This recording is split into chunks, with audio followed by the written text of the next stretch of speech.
Bismillahirrahmanirrahim. Assalamualaikum warahmatullahi wabarakatuh. Apa kabar teman-teman? Masih puasa kan? Hamin satu sebelum Lebaran. Biasanya saya dan keluarga balik kampung ke kampung halaman saya di Sidoarjo. Nah, karena COVID-19 ini saya gak balik. Tapi khawatirnya ada sebagian orang yang ngotot tetap balik pulang kampung ke kampung halamannya, termasuk Surabaya Sidoarjo, ke Surabaya dan Sidoarjo ya. Nah, kita akan ngobrol-ngobrol bareng dengan teman baik saya dari SD, SMP, SMA, Dr. Andin, yang merupakan Ketua Satgas COVID-19 juga. Jadi kita juga pengen tahu nih persiapan secara mental dan fisik gimana sih nanti menghadapin gelombang mudik di situasi COVID-19 seperti ini. Oke, stay tune. Kita akan ngobrol-ngobrol langsung dengan Dr. Andi. Bismillahirrahmanirrahim. Assalamualaikum warahmatullahi wabarakatuh. Di sini, Waalaikumsalam. di sini sudah ada Dr. Andin. Dr. Andin. Sedikit kenalan nih Dr. Andin. Kalau dari profilnya ya Dr. Andin ini, aku coba ngelihat sekilas resumenya ya. Karena kayaknya panjang banget. Hajah Andiani, MKes, CHT. CHT apa sih, Dok? Ini soalnya. Klinikal hipnoterapi. Oh, hipnoterapi. Sip, sip, sip. Pendidikan S1 FK UWKS, S2 FKM UNER. Organisasi ada banyak dari PTK 3MI, ID juga masuk. Ada beberapa ya, ada banyak. Nah, pekerja sendiri sekarang di RS Bayangkara ya, Dok ya. RS Betul. Bayangkara, Pusdik Brimob, dosen tetap FKUWKS, terus ada beberapa wira swasta. Ini menarik nih. Jadi selain profesi dokter ada bisnis yang dijalankan, owner PT Gina Siva Sempurna Amzafi. Itu bidangnya apa, Dok? Ini main-main kosmetik. Main-main kosmetik, terus Heeh. Langkah Sempurna Amzafi, Rumah Cantik, Rumah Batik, Rumah Muslim, sampai Geraha Al-Qur'aniyah. Ini kalau yang Geraha tadi yang media ya, berarti lebih ke media. Heeh, betul. Media, Itu yang paling baru sama sih ya, karena mumpung ada tenggat waktu di rumah kan ya, biar manfaat. betul. Terus yang bikin kafe kalau saya lihat di Oh, Instagram, pada hari itu belum dimasukkan di sini. iyalah kan kemarin dimintanya mendadak ya Pak ya, Oh, iya. jadinya ya seadanya aja. Luar biasa. Ah, Pengabdian institusi pendidikan, penanggung jawab jenjang S kedokteran apa? S ini apa? Nah, sarjana kedokteran kan kalau dokter tuh eh, sarjana kedokteran dulu, habis itu koas 2 tahun, Hmm. habis itu baru profesinya, baru dokter gitu. I see. Jadi kita Kak, wisudanya kayak 2 kali gitu. 2 kali. Ini termasuk kabak epidemiologi FKWKS. Mhm. Nanti saya share lah ke teman-teman lah, apa namanya CV-nya soalnya jabatannya banyak. Mmm, Masuk, ini menarik nih dok, Ketua Satgas COVID-19 ya. mhm, Nah, dok, ini ngomong-ngomong kan ini Hamin satu Lebaran dok. Hamin satu mhm. Lebaran, biasanya saya mudik nih ke Sidoarjo gitu kan, kumpul-kumpul lah sama keluarga. Kita juga biasanya kan reunian SMA ya, Mhm. gitu. Cuma Ke-pending ya sekarang? pending nih kita sekarang reuniannya virtual. Bahkan kemarin sempat ya sama anak cowok-cowok gitu, kita sempat Zoom call juga kan, Mhm. mengobati kangen lah, at least. Nah, ini kan dari pemerintah kan sebenarnya udah membatasi ya. Kita juga bingung sebenarnya. Ada yang bilang itu dilarang, tapi ada yang bilang enggak gitu. Simpang siur. Kita lihat di berita juga simpang siur gitu kan. Ini menyebabkan di lapisan menengah ya, di lapisan sosial di masyarakat ini akhirnya bodo amat lah, gue juga pulang dari Jakarta Hmm. misalkan, kebanyakan kan saya juga kerja di Jakarta, balik kampung gitu kan. Kemarin juga kita ngeliat beritanya di Tegal PSBB udah dihapuskan, padahal kan ini lagi gencar-gencarnya arus mudik gitu ya. Nah, kalau di Sidoarjo sendiri gimana, Dok? Situasinya, terus persiapan Dokter Andin sendiri sebagai Ketua Satgas COVID-19 menghadapi ini gelombang arus mudik, pasti ada anaknya, halo, it's new normal, menghadapi ini ya, gelombang arus mudik ya. Heeh. Di mall juga ramai kan, maksudnya mall juga ditutup juga enggak. Ada bahkan kalau saya baca berita itu ada yang ngumpet-ngumpet, Dok, ada yang Mm-mm. Benar. kayaknya tutup, lampunya dimatiin tapi dalamnya masih Isi beroperasi. penuh. Terus di Medan bahkan ada yang kasirnya kena innalillahi ya, kena COVID-19 terus meninggal, jadi panik gitu. Nah, ini upaya kawan-kawan dokter di Sidoarjo, dokter dan perawat Sidoarjo seperti apa? Terus kan kita juga ngelihat kemarin sempat ada hashtag Indonesia terserah ya, Indonesia terserah aja, Indonesia terserah. Dokter Tirta dan kawan-kawan kan kayaknya udah pakai hashtag gitu. Kemudian Hmm. ada yang berusaha kayak nyemangatin lagi, Indonesia jangan terserah gitu. Nah, ini pengen tahu nih, sharing-sharing dengan Dokter Andin, kayak gimana sih, Dok, di Sidoarjo ini? Oke.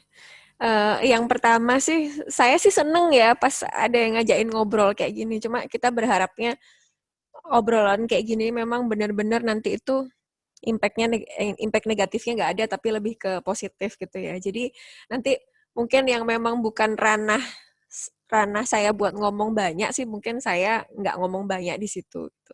Tapi kalau sharing dari sudut pandang saya pribadi, mungkin dari sisi profesi, terus juga kapasitas saya meskipun sama-sama sebagai dokter ini kan peran kita itu porsinya bisa beda-beda. Ya kayak contoh tadi yang udah disebutkan Dokter Tirta aja sama saya mungkin ya bedanya jauh gitu ya. Misalnya beliau menyampaikan sesuatu tuh mungkin ya bisa banyak lah yang mendengarkan, banyak pengaruhnya gitu. Kalau saya mungkin ya nggak sebanyak beliau. Salah satu contohnya aja. Hari ini saya di rumah tadi ya yang seliweran si Ucil tadi seliweran kan ya. Makanya tadi saya izin dulu kan bisa nggak ya jelas nggak ya saya pakai masker gitu. Karena posisinya kayak saya di rumah kalau karena situasi masih harus bolak-balik rumah sakit begitu, udah nggak lagi kayak di awal-awal harus 2 minggu full di rumah sakit gitu, pakai acara seperti itu. Alhamdulillah sekarang udah pas bisa kebagian pulang, tapi di rumah harus tetap kayak gini. Nah ini mungkin salah satu yang pengen saya share sih. Jadi kalau rame di masyarakat, apakah PSBB-nya dilonggarkan? Apakah aturan-aturan itu sebetulnya tidak cukup konsisten begitu gitu? Saya sih sebagai pelaksana di lapangan sih kadang satu sisi juga mungkin melihat itu gitu, melihat apakah ini yang disebut tidak konsisten dari suatu aturan yang dibuat. Tapi ternyata sebetulnya nggak begitu kok. Karena kenapa? Dalam dalam menentukan sebuah kebijakan, terus kemudian melaksanakan kebijakan tersebut gitu. Kami yang di lapangan itu merasakan bahwa memang kondisi pandemi ini di Indonesia itu sebetulnya sudah ditangani dengan cukup baik. Saya nggak ngomong 100%, saya nggak ngomong itu yang sempurna, enggak gitu. Tapi saya sampaikan cukup baik. Karena kenapa? Apapun kondisinya di situasi pandemi yang seperti ini, bahkan bahkan kami saja yang sehari-hari berhadapan dengan pasien yang kita kan nggak ngerti ya sebenarnya pasien itu sakitnya apa sih? Kita tuh baru tahu pasien ini seberapa besar dia bisa beresiko menulari kita sebagai seorang dokter tuh kan setelah dilakukan anamnesa, pemeriksaan fisik dan seterusnya. Nah, itu kan udah hari-hari kita gitu loh. Lah ternyata pas begitu kita ada pandemi kayak begini gitu. Kita pun masih ribet gitu, APD gitu kan, masih ribet ini itu gitu loh. Padahal kalau saya boleh koreksi diri saya sendiri, harusnya saya pun sebagai seorang dokter tuh itu udah prepare dari awal gitu. Artinya mungkin bisa baca di bio saya itu salah satu tanggung jawab saya di rumah sakit itu di pelayanan kesehatan. Saya sebagai ketua PPI. Lah artinya PPI saya sendiri untuk pengendalian dan pencegahan infeksi di rumah sakit itu harusnya saya udah prepare nih. Kalau suatu waktu nanti bakal ada KLB, ada kejadian luar biasa seperti ini gitu. Harusnya saya udah siapin ini itu gitu. Tapi ternyata pas ini pas betul-betul meledaknya waktu itu, ya kan? Di awal bulan Maret itu kita benar-benar nggak siap gitu kan. Nah ternyata itu bukan rumah sakit kecil yang sekelas rumah sakit saya, meskipun uh, punya pemerintah gitu ya. Tapi rumah sakit yang besar, bahkan rumah sakit swasta yang notabene gitu, asumsi publik itu udah pasti siap dari situ. Ternyata nggak siap juga gitu. Jadi kalau dibilang, nah jadi kalau dikembaliin lagi ke peraturan segala macam sih, menurut saya pribadi ini sudah cukup baik berjalan. Cuma namanya peraturan, mulai dari tatanan pelaksananya, siapa yang menerima informasi, siapa yang melaksanakan, kepada siapa targetnya, sasarannya apa. Saya pikir di situ kadang-kadang memang terjadi ketidaktepatan informasi gitu kan. Jadi mungkin bahasanya diseminasi informasinya ini yang kurang pas gitu. Jadi kalau menurut saya sekarang apalagi besok udah lebaran, kemarin udah ada kejadian, waduh orang pada sembunyi di baknya mobil segala macam gitu ya, Ya, maksain mudik segala macam gitu. Ya oke gitu, udah kejadian, ya gimana? Sebetulnya itu udah kayak teman kita aja ada kan yang dinasnya sebagai polisi gitu. Ya ya. sampai keluh kesah kan, kita mesti kerja kayak gimana lagi gitu. Sebetulnya semua pihak saya yakin sudah optimal gitu. Tapi kalau saya sih lebih banyak melihat begini, mereka yang memaksakan diri untuk pulang itu juga sudah pasti punya pertimbangan.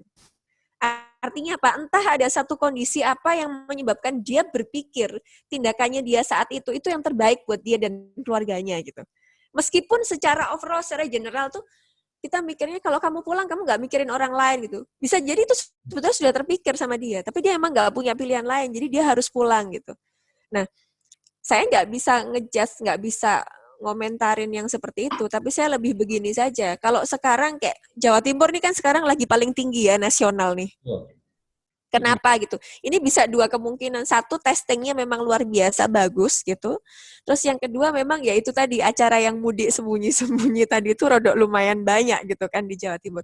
Nah sekarang kayak salah satu contoh rumah sakit saya tuh kita udah prepare nih untuk naik level ke rumah sakit rujukan. Nah posisi di situ ya sudahlah kita lebih baik menyiapkan apa yang optimal yang bisa kita kerjakan aja. Kalau sampai ini nanti meledak lagi, kurvanya naik lagi, setidaknya kita sudah lebih siap dibandingkan dulu yang pertama. Contoh kayak sekarang nih kita ngobatin, kita nerapi pasien gitu, kita terima pasien yang dulu kita pakai APD level 2, udah sekarang kita semua akses pintu masuk ke rumah sakit udah ya udah demi keamanan kita pakai APD-nya level 3 kayak gitu. Jadi kalau saya ngomentarin masalah yang kayak gitu sih saya lebih memilih ya udahlah kita di kolamnya masing-masing, kita kerjain apa yang bisa, kita koreksi sendiri gitu. Saya kemarin kurangnya apa, sekarang sebisa mungkin jangan sampai lah skip lagi kayak kemarin gitu.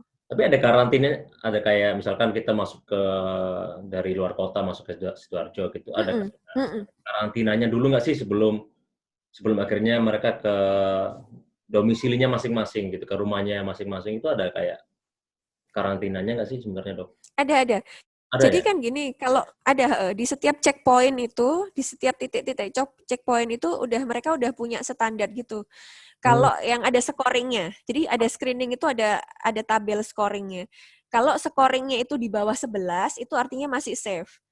Paling kalau dari luar kota itu akan diedukasi bahwa Bapak Ibu karantina mandiri dulu di rumah. Jadi begitu nyampe tujuan gitu ya, misalnya mudik ke rumah orang tua gitu. Ya udah sampai di situ karantina mandiri dulu gitu, 14 hari nggak kemana-mana. Tujuannya adalah meminimalisasikan resiko kan. Kita nggak ngerti apakah orang ini Karantina mandiri karier di mana dok?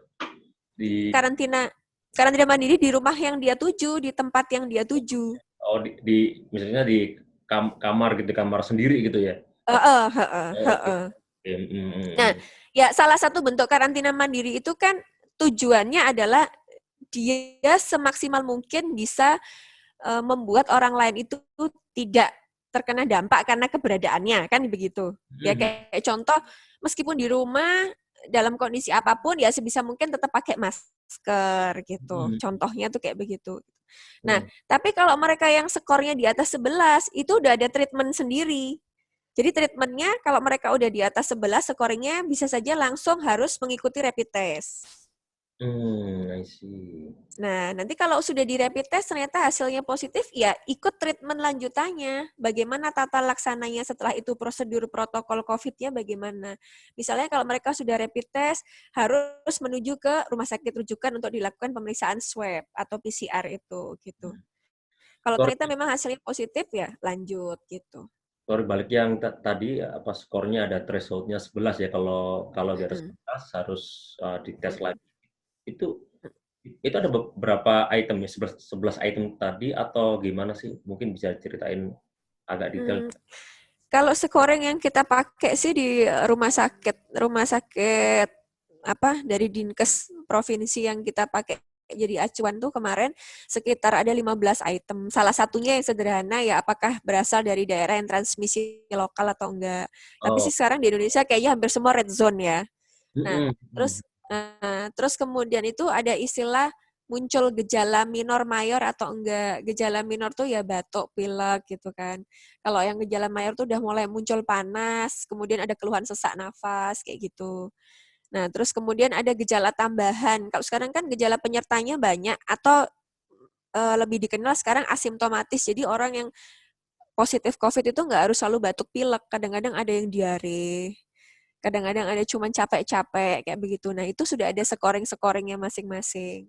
Bahkan ada yang nggak ada gejala, itu yang agak Betul, betul. kayak gimana ya kalau ada nggak ada gejala gitu yang susah. Kan kita beberapa kali ngelihat kayak di ada ya artis, kayaknya artis FTV waktu itu di Mm-mm, Instagram dia cerita, mm-mm, nggak ada gejala, cuman mm-mm, dari zonanya waktu itu sama kayaknya ada satu meeting dengan Pak, Menhub, terus gitu waktu ada dites semuanya mm-mm, karena Pak Menhub kena kena, Covid kan, dites semuanya yang pernah meeting, beliau kena, padahal nggak ada gejala sama sekali. mm-mm, Beliau, mm-mm, eee eee, Mas artis ini, karantina sendiri terus minum kayak suplemen gitu, mm-mm. tes lagi kayaknya 2 minggu, 3 minggu, akhirnya alhamdulillah, udah negatif hasilnya kayak gitu. Nah, itu kan yang serem-serem juga nih, yang makanya, kenapa kita ada call kayak gini untuk kayaknya supaya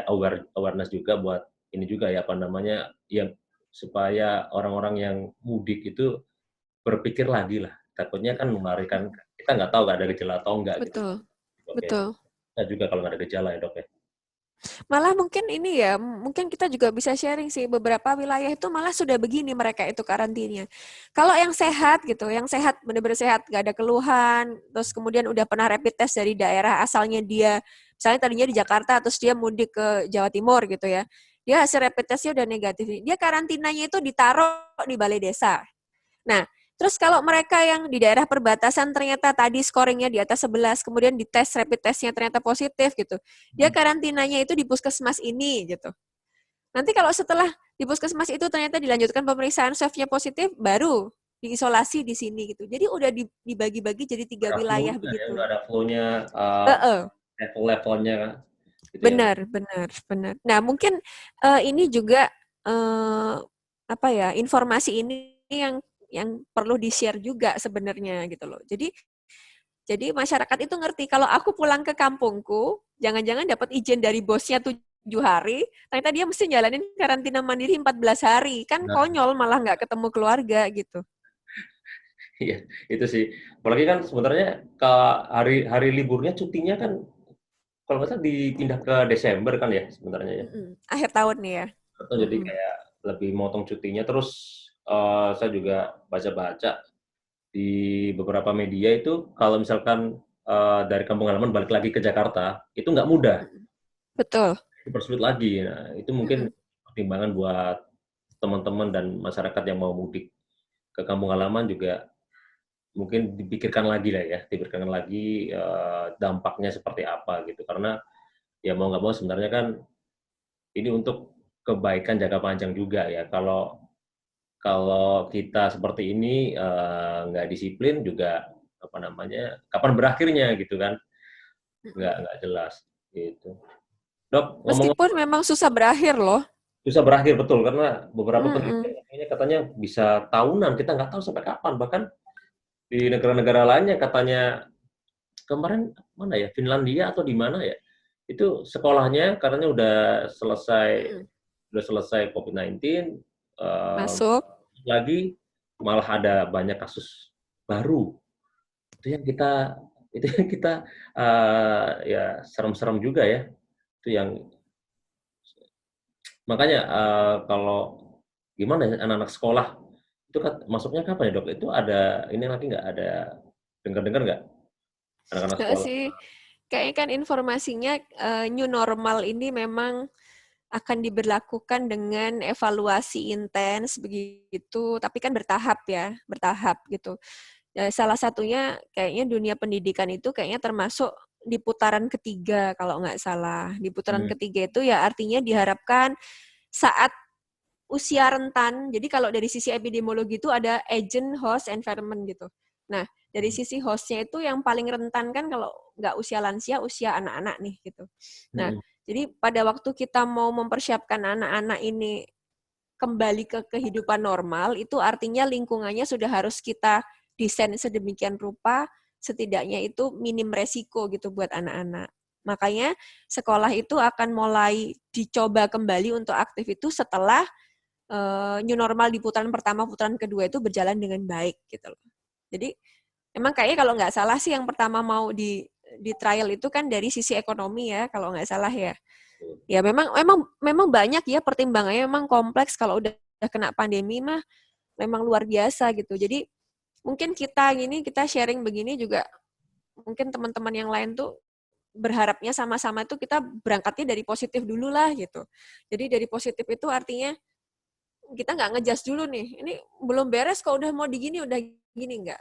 Saya pikir sih mereka yang berpikir berkumpul bersama-sama musyawarah itu juga kalau saya aja mah beliau-beliau kan pasti lebih pinter kan gitu kan. Jadi insya Allah itu udah dipertimbangkan matang-matang gitu loh. Tinggal ya itu tadi loh, diseminasi informasinya itu Hmm. sebisa mungkin itu bisa optimal gitu. Mhm mhm, oke. Ngomong-ngomongin soal, tadi kan positif kayak positif, kita positive thinking aja lah, positive thinking, positive Mm-mm. attitude. Karena kalau kita ya karena beritanya juga istilahnya beritanya kan sentimennya negatif ya, negatif juga. Mm-mm. Jadi Mm-mm. kalau kita terlalu banyak dengerin berita negatif juga dampaknya ke imun juga kan ya, dampaknya ke imun juga bahaya buat kita sendiri, gitu. Dok, ngomong-ngomong soal ini, positive thinking, saya kemarin sempat baca buku dari ini dok, bukunya Simon Sinek, Leaders Eat Last. Dan di sini itu Mm-mm. ya kan ngomong-ngomong soal ini juga ya apa leadership ya, leadership karena di situ Mm-mm. nanti ini kan mau nggak mau peranan leader kan juga sangat berperan banget, apalagi di situasi krisis ya. Leadership in a crisis ini nggak mudah gitu. Nah, ternyata menarik juga nih, ada beberapa hormon yang ternyata berpengaruh banget untuk leadership kita gitu. Kalau Mm-mm. yang saya tahu, yang saya familiar sih endorfin ya, karena saya suka lari, jadi saya ngerasain Mm-mm. endorfin itu kayak gimana. Tapi ada beberapa hormon lain, kayak serotonin, terus dopamin, oksitosin ya. Kalau Betul. Mm-mm. dari sisi medis, dari sisi apa biologi, benar nggak sih dok? Memang hormon-hormon itu berpengaruh terhadap apa ya hal-hal yang memotivasi kita untuk menjadi good leader itu benar nggak sih? Memang ada rumusnya atau gimana dok? Jadi sorry sorry. Jadi begini sih, ini anakku lagi jalan-jalan lagi soalnya. Jadi bener banget. Mungkin gini sih kalau kalau kita ingat dulu zaman kita belajar, itu otak tuh kan dibagi-bagi nih. Nah, bagian frontalnya kortek itu pusat berpikir logis kita gitu. Jadi kita tuh kalau mau ngapa-ngapain misalnya aku nyebrang apa enggak ya gitu kan. Kita toleh kanan kiri kan lihat ada kendaraan tuh kita pakai itu, pakai pusat pikiran logis kita tuh di situ. Nah, tapi di situ juga ada yang namanya amigdala. Jadi amigdala itu untuk masang. Sebentar ya, Pak. Nggak apa-apa. Terus jadi posisi amigdala itu pusat emosi gitu. Jadi untuk ngatur emosi kita. Nah, ternyata dari beberapa literatur juga gitu, seseorang itu dalam mengambil keputusan itu belum ada sih yang bisa 100% itu dia murni menggunakan logikanya. Ya kayak itu tadi. Misalnya kita mau nyebrang nih, kita kayaknya udah kosong, tapi kan kita kadang feeling ntar dulu deh gitu. Tahan dulu gitu kan, atau mau langsung nyebrang gitu. Atau misalnya kita mau ngasih orang minta-minta nih misalnya gitu. Kita yang ngelihatnya tuh tua, kayaknya kasihan gini, kok kita kasih gitu. Atau anak-anak udah kita kasih, tapi pasti perasaan tuh kan ikut terlibat di dalamnya. Atau kita mau mencat pegawai aja. Ada indikatornya nih. Oh, dia kayaknya males nih, udah jarang masuk nih. Omset nggak terpenuhin nih. Kan begitu tuh di atas kertas logikanya. Tapi satu sisi kita ngerti, istrinya lagi hamil, anaknya masih sekolah, 3 orang lagi gimana gitu. Nah, jadi keselarasan antara prefrontal cortex kita sama amigdala itu yang juga akan mempengaruhi hormonal kita gitu. Benar tadi yang udah disampaikan, jadi ada istilah hormon bahagia begitu. Ada 4 hormon itu yang itu besar banget pengaruhnya, bisa mempengaruhi bagaimana cara kita mengambil keputusan, bagaimana cara kita bersikap gitu. Atau saya sih lebih sering nyebutnya memproyeksikan diri kita. Nah, itu 4 hormon itu besar sekali pengaruhnya gitu. Nah, setiap hormon-hormon itu memang ada manfaatnya masing-masing gitu. Kayak tadi yang disebutin endorfin gitu ya. Nah, endorfin ini lebih dikenal dengan hormon anti nyeri gitu. Jadi kalau misalnya kita lagi sedih, kita lagi depresi, duitnya habis gitu, anak nangis terus gitu, kita kerjaan numpuk gak pulang-pulang gitu. Nah, hormon itu yang lebih banyak main-main gitu. Nah, pada posisi kita stres, posisi kita sakit, nyeri, atau posisi kita lagi susah lah gitu. Nah, hormon itu yang mesti dinaikkan gitu. Caranya bagaimana? Caranya yaitu tadi, dengan misalnya banyak olahraga gitu. Terus kalau yang malas olahraga kayak saya nih misalnya, gitu. Saya lebih milih caranya banyak makan pedas. Oh, Nah, ngaruh ya? ternyata banyak, iya, jadi banyak makan pedas itu ngaruh untuk meningkatin hormon endorfin, gitu. Itu hormon endorfin. Terus tadi ada hormon dopamin, ya. Kalau dopamin ini lebih dikenal sebagai hormon aktualisasi diri, gitu. Jadi ada rasa bangga gitu, ada rasa puas kalau kita sudah bisa menyelesaikan sesuatu dengan target kita atau sesuatu kadang-kadang malah melebihi ekspektasi kita tuh di hormon itu gitu. Yang berperan banyak itu di situ. Terus ada namanya hormon serotonin. Hormon serotonin ini yang lebih dikenal sebagai hormon leadership sebetulnya di hormon ini gitu. Serotonin. Kenapa? Yes. Kenapa di hormon ini gitu? Karena hormon ini itu lebih berperan aktif di pengontrolan emosi, kontrol attitude kita gitu. Jadi saat kita ngambil keputusan penting, hormon ini sebetulnya yang dominan untuk membuat kita mau milih A atau B itu di hormon ini. Decision Nah, making kenapa? ya berarti ya. Yes. Nah, caranya juga sederhana banget gitu. Kalau kemarin sih saya ngelihat kayaknya Bapak juga bikin acara kayak begini tentang itu tuh. Gimana tuh caranya kalau kita lagi mau ngelamar kerja itu menarik gitu kan. Ya. Pas wawancara itu, nah kayak gitu. Nah, itu hormon ini yang dimainkan gitu. Jadi, kemampuan untuk berkomunikasi, ya. Terus kemudian kemampuan untuk bagaimana menata gestur tubuh, itu hormon ini gitu. Jadi kalau kita kepingin hormon ini stabil, kayak kita ikut pelatihan public speaking, kayak gitu-gitu, itu nata hormon ini. Jadi serotonin ini luar biasa banget. Jadi kita beberapa penelitian malah menyebutkan seorang pemimpin-pemimpin yang baik, itu memang kan dia key-nya kan di otak semua kan.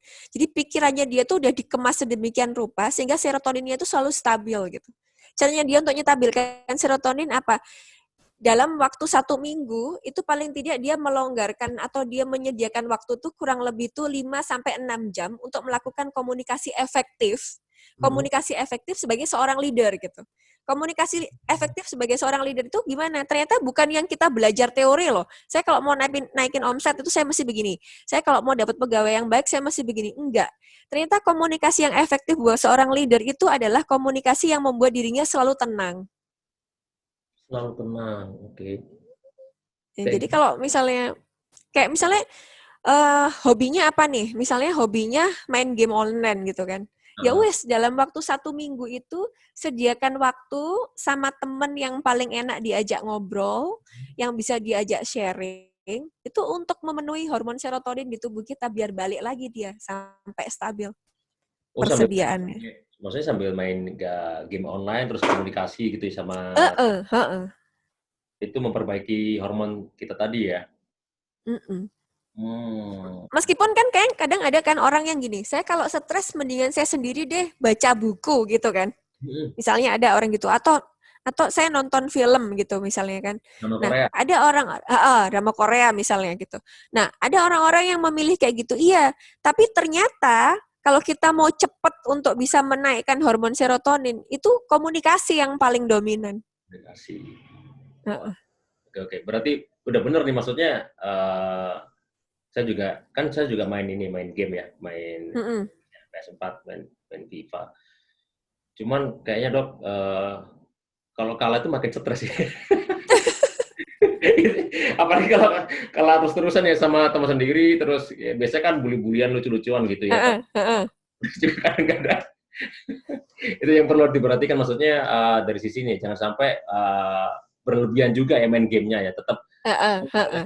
paling susah kan sebenarnya boleh lah main game itu, siapa yang larang juga. Cuman lebih ke kontrolnya, waktunya, Mm-mm. jangan berlebihan, jangan misalkan main gamenya juga malam-malam gitu ya.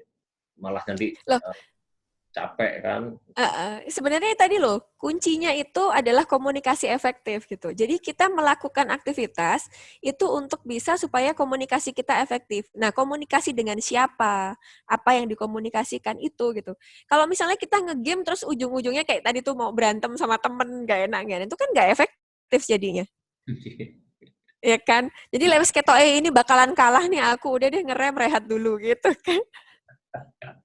Iya iya benar. Ini kayaknya kurang satu hormon lagi dari Dok. Oke, hormon oksitosin ya. Masih.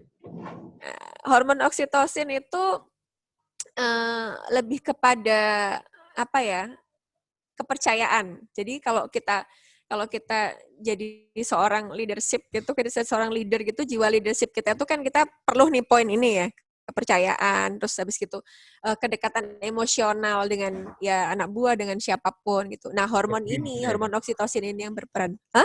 Percaya diri maksudnya ya. Percaya Heeh, heeh, confidence. heeh. Iya. Lah ini mah gampang banget naikinnya gitu. Naikin hormon oksitosin tuh ya gampang banget. Ya udah bonding dengan orang yang itu punya peran luar biasa buat kita. Ya kayak misalnya ya hubungan seks ini. Kita ngomong ilmu kan ini ya. Jadi Ya. saat kita melakukan hubungan seks dengan pasangan tuh sebetulnya kita juga sedang mengupgrade hormon oksitosin kita. I see. Apalagi work from home ini ya kayaknya banyak baby Hanya baru. oksitosin. Banyak Oksitosin. baby baru apa Uh, koronios. Jobnya sekarang koronios ya. Oke oke oke. Jadi sebenarnya 4 hormon tadi juga intinya bisa dilatih ya Dok ya, bisa dilatih ya. bisa. Mm-mm, Dilatih mm-mm, gimana dan tentunya ke depannya juga hopefully bisa menjadikan kita leader yang baik ya kan. mm-mm. Betul banget. Generasi-generasi muda ini yang memang perlu untuk develop leadership ya karena kan di sekolahan sekarang ya di sekolah mungkin ada ya maksudnya organisasi gitu ya. Tapi banyak yang nggak ikut juga apa namanya pelatihan leadership seperti ini. Jadi Mm-mm. kalau ada training-training online di sana pasti juga bakal ngebantu banget ya Dok ya. Bener. Apalagi di masa kayak gini kan cari kerja kan juga susah ya Dok ya. Cari kerja Mm-mm. kadang-kadang kita itu kalau interview itu kan dites juga nih leadership-nya. Ada beberapa Mm-mm. apa namanya pertanyaan-pertanyaan itu pengen tahu nih leadership skills kita gimana. Kalau kita menghadapi situasi kompleks gimana? Gimana kita role kita dalam tim mengorkestrasi tim itu gimana? Nah seperti itu. Itu ada beberapa yang nanti mungkin juga saya mau share lah tips-tips interview lah dengan apa interviewer yang sudah pernah saya jalanin gitu ya kayak gitu Ya pesan-pesan kayak Bapak nih sebentar saya nanya dulu nih. Kayak Bapak nih, ngadain ngadain obrolan kayak gini gitu. Kalau tadi kita udah ngobrol kayak gitu, kira-kira menurut Bapak nih lagi menaikkan hormon yang mana nih? Berusaha menjaga hormon yang mana? Coba testing nih. Berusaha menjaga hormon yang mana? Eh, Mm-mm. eh, saya sendiri juga bingung ya dok ya. Maksudnya saya nggak tahu hormon yang mana. Yang jelas tujuan saya sebenarnya bikin video-video seperti ini lebih ke part of sharing dok. Part of sharing Mm-mm. ke masyarakat banyak. Terutama mungkin di lingkup kita sendiri dulu ya di Sidoarjo dan sekitarnya atau di Jakarta gitu ya. Cuman Mm-mm. saya berharap sih ini bisa bermanfaat bagi banyak masyarakat, apalagi di Indonesia ini. Jadi sebenarnya tujuan saya seperti itu, karena kita ngelihat konten-konten sekarang banyak yang kalau menurut saya ya lebih sifatnya ke entertain gitu ya, bukan ke edukasi, bukan ke sharing gitu. Padahal kan sebenarnya banyak banget yang kita bisa sharing, terutama di masa work from home ini. Saya sih mengajak ke teman-teman ya. Saya ngelihat ada salah satu sebenarnya influencer ya di dunia bisnis gitu. Fokus kepada satu atau dua orang aja yang insya Allah bisa dirubah hidupnya ya, insya Allah ya, dengan tentunya dengan seizin Allah gitu, dengan ngelihat konten kita gitu. Jadi kalau ada orang-orang misalkan, tadi gue buat konten, takut nanti likes-nya nggak banyak gitu kan, takut nanti Mm-mm. komen nggak banyak, yang nge-share nggak banyak. Sebenarnya tujuannya bukan itu, tapi lebih ke sebenarnya cukup kalau misalkan kita bisa satu atau dua orang aja yang misalkan akhirnya dia mendapatkan apa namanya hidup yang lebih baik katakanlah karena izin Allah juga lewat lewat kita misalkan share seperti ini gitu kan. Itu menurut saya pribadi adalah kepuasan yang nggak ternilai dan saya merasa sangat bermanfaat banget gitu. Seperti itu sih. Nah, menjawab pertanyaan dokter saya juga bingung nih. Ini hormon. Nah ini, makanya ini yang mau saya bagi nih gitu. Jadi sebenarnya teman-teman yang punya kemampuan IT lebih, itu teman-teman tuh sudah dianugerahi Allah Subhanahu wa taala itu luar biasa jalannya untuk menjaga kesehatannya sendiri gitu. Karena tadi disampaikan kan, sebenarnya kalau kita itu melakukan sesuatu, ternyata itu bisa berdampak baik gitu buat orang lain, kita kan ngerasa puas ya Pak ya, ngerasa lega, seneng gitu, kita Iya, benar. bermanfaat. Nah, pada situasi saat itu sebenarnya kita lagi nge-upgrade hormon dopamin kita, Pak. Amin ya. Ya, kan karena di situ kan penghargaan diri gitu loh. Penghargaan diri itu caranya untuk bisa dapetin itu paling gampang ya memvisualisasikan diri kita gitu. Dengan apa? Ya dengan ilmu yang kita punya gitu. Jadi ya saya sih dengan media kayak begini juga berharap semakin banyak orang-orang yang begitu caranya dia mengekspresikan diri, selain bermanfaat buat dirinya untuk menjaga dopaminnya dia baik, dia juga bisa memberikan dopamin-dopamin yang lain gitu buat orang lain kan. Misalnya nih, orang tadinya nggak ngerti, kayak obrolan kita hari ini, orang nggak ngerti apa sih itu hormon dopamin, apa itu nggak ngerti serotonin. Nah, begitu ngedenger kita sebentar aja 5 menit, dia tahu jadinya. Terus dia ngomong ke satu temennya, itu sudah ada rasa bangga kan. Aku tadinya nggak ngerti loh tentang hormon bahagia, ternyata Hmm, sekarang aku ngerti gitu. Itu aja udah naik Pak, meskipun cuma 0, sekian levelnya. iya iya iya. Nah, Sebenarnya kita belum, eh, mungkin merasakan hormonnya, cuma kita nggak tahu ini apa sih gitu ya. betul. Dengan lebih tahu maka mungkin kita akan lebih fokus ke situ gitu kan ya. Heeh, bener banget gitu loh. Belum lagi nanti begitu udah ada hasil kan, kita udah ngerasa bahagia, kita ngerasa lega, kita bisa membuat sesuatu yang bermanfaat. Terus kita ngelihat orang lain tuh ngerjain apa yang kita bilang gitu, ya kan? Terus kita jadinya mau nggak mau tuh secara otomatis kita tuh membuat diri kita tuh saya harus nih jadi role model gitu. Masa sih saya udah ngomong kayak gini terus saya nggak bisa begitu gitu. Kayak udah otomatis aja saya juga harus jadi lebih baik lah. Otomatis attitude kita, pembawaan kita, proyeksi diri kita juga jadi positif. Nah mau nggak mau akhirnya serotonin kita naik juga gitu. Oke. Menarik menarik dok. Nah satu lagi nih dok. Mm-mm. Kan dokter Andin ini banyak ininya juga apa namanya selain profesi dokter ada beberapa bisnis tadi ya. Itu namanya kan juggling banget ya. Belum lagi ngurus anak gitu kan, maksudnya tadi udah si krucil udah riwa-riwi gitu. Mm-mm. menjaga kewarasan gimana, Dok? Menjaga kewarasan gimana? Karena saya sendiri pribadi, saya juggling nih antara bisnis, startup, terus Mm-mm. ya, Mm-mm. profesional sebagai sales, terus satu lagi dengan keluarga. Itu aja sudah pusing gitu ya, memakan waktu Mm-mm. kita yang Mm-mm. 4 jam, belum lagi istirahat kan. Maksudnya gimana cara menjaga tetap waras? Tips-tipsnya, Dok? Monggo. Saya sering sih ditanya kayak begitu gitu. Apalagi pas beberapa temen yang misalnya ya nggak apa yang tadinya nggak tahu Instagram saya jadi tahu gitu. Terus tiba-tiba nanya, Dok, dokter tuh kayaknya jarang di rumah kalau lihat sibuknya. Tapi kok anaknya bisa gitu, alhamdulillah ya lumayan kan prestasinya gitu. Nah, terus masak juga kalau nggak ibunya yang masak nggak mau Pak makanan gitu. GoFood Jadi nggak? GoFood kadang sih ya, itu kan bagi-bagi rezeki Pak judulnya.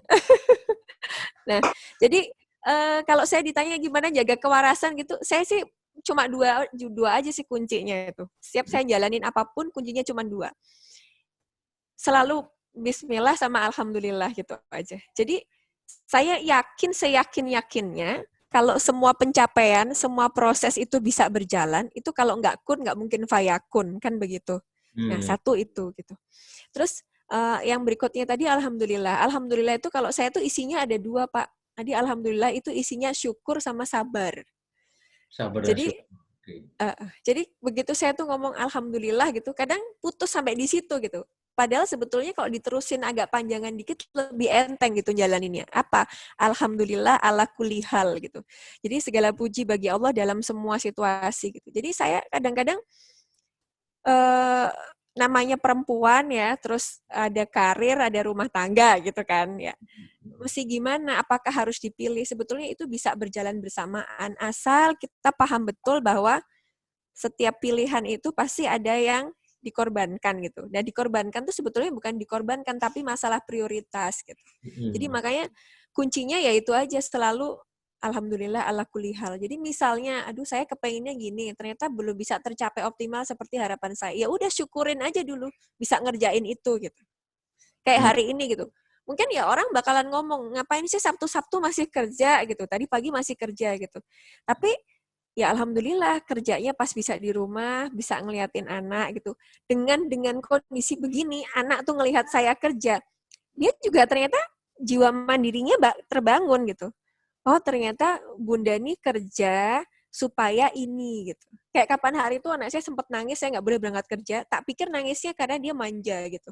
Pikir Hmm. aduh nggak mau ditinggal. Ternyata saya tanya betul. Gitu. Saya selalu nganggap dia udah bisa diajak ngobrol ya. Jadi kenapa dek gitu? Soalnya adik sempat ngeliat video yang dokter-dokternya itu yang meninggal gitu. Adik takut Bunda kenapa-kenapa. Loh ternyata kan kita dapat sisi positif lagi gitu.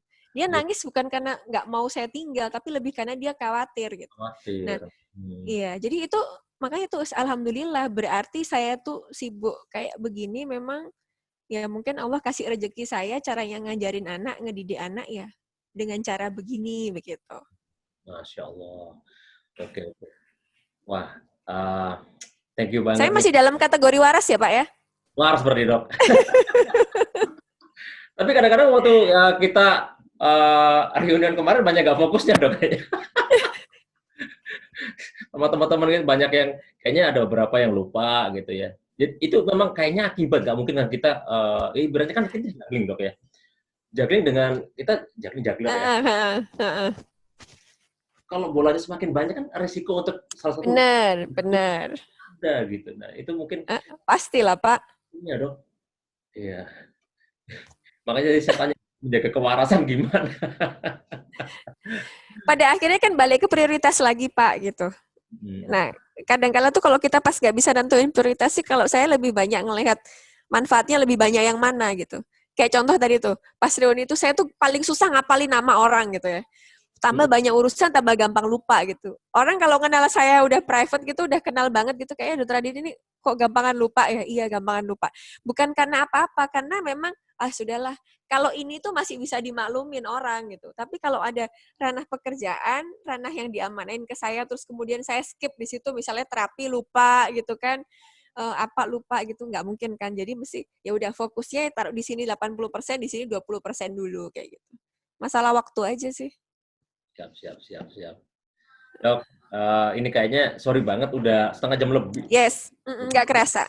Nggak kerasa minta waktunya dokter untuk sharing-sharing. Sekali lagi, thank you banget. Insya Allah bermanfaat Amin. hari ini. Mudah-mudahan nextnya ada obrolan kayak gini lagi ya. Mungkin ada kita ngundang teman kita yang lain juga ya. Maksudnya Yes. ya supaya dapat beberapa angle gitu ya, nggak dari sisi kesehatan juga, mungkin nanti dari sisi bisnis, mungkin ada kita juga ada yang bergerak di bidang ini kan apa namanya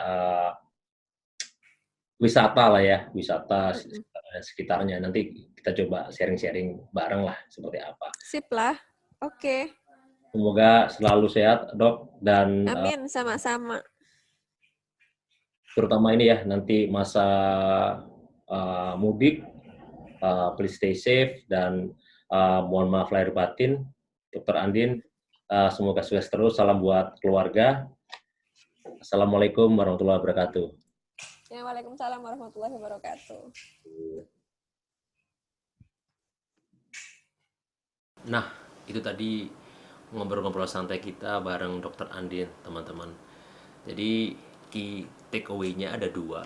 Yang pertama, yang perlu saya highlight adalah jangan mudik dulu. Jangan mudik dulu.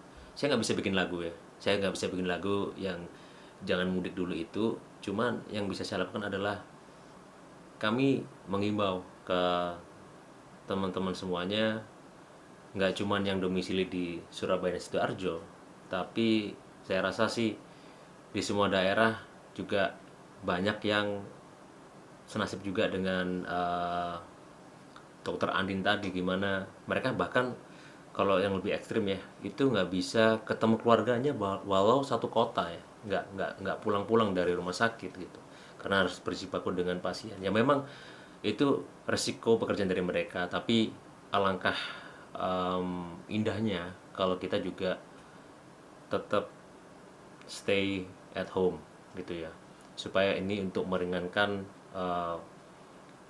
pekerjaan atau load pekerjaan teman-teman di medis. Yang kedua, kita fokus ke hal yang positif supaya sistem imun kita juga terjaga dengan baik.